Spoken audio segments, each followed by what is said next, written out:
I want to do a correction on this one because I was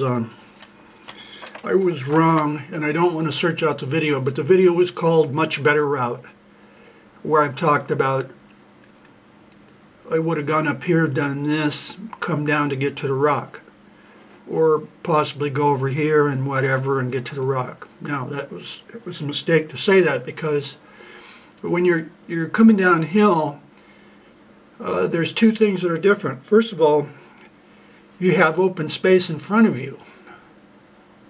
You know, you don't have your hands. You're stepping down, and the slightest fall, it's not going to be that you're going to fall off a cliff 1,000 feet like what people think, but the slightest fall, you're going to bash onto the limestone because you can't use your hands.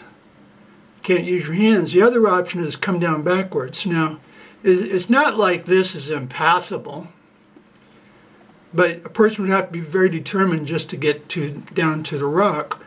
And a lot of this, you may even have to go down backwards using your hands and feet, where you can't see your feet that good. It could be done. It could be done, but you're going down backwards. And also the other thing is, I'm not sure the physics of it, but muscles going downhill don't work the same as when going uphill, your leg muscles.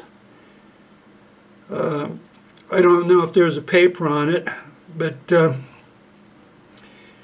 when you're going downhill, you just picture like a relatively steep area like this, that picture you're going down steep stairs, but you're taking 3 steps.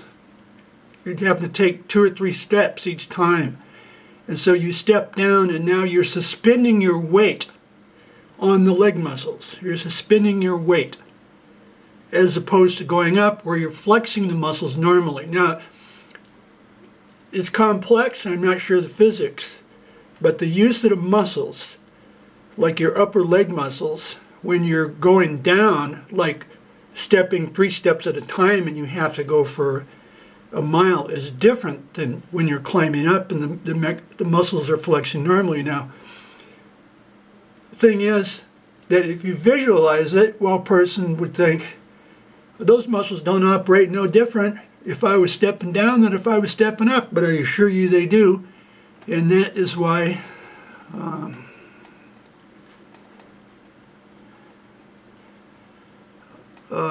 the hill of death,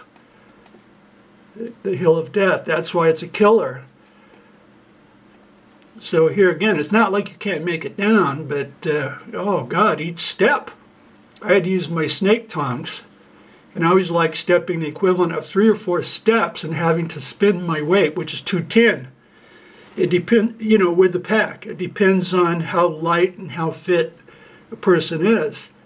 But that's why going down here was a living hell. That's why I call it the hill of death.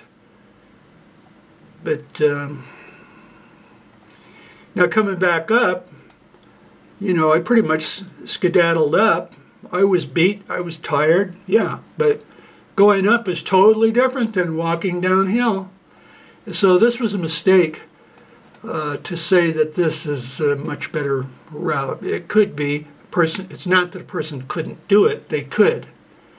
You're not going to fall off of no cliff, but when you're coming downhill and it's open space in front of you, and let's say you're on a 45-degree angle hill, you stumble once, you're going to bash forward like a fall of like 3 or 4 feet and break ribs and stuff like that. So I wouldn't recommend anyone go up here and think they're just going to walk downhill here. No, you're going to be going down backwards.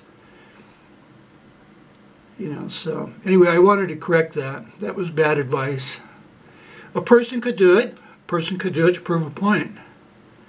Or they could get up close and take pictures. But anyway, I wanted to correct that one. I wish there was a paper or something on the operation of muscles where you walk up a flight of stairs, those muscles do operate differently than if you walk down the flight of stairs, when you're suspending your weight on the muscles and they're working in reverse.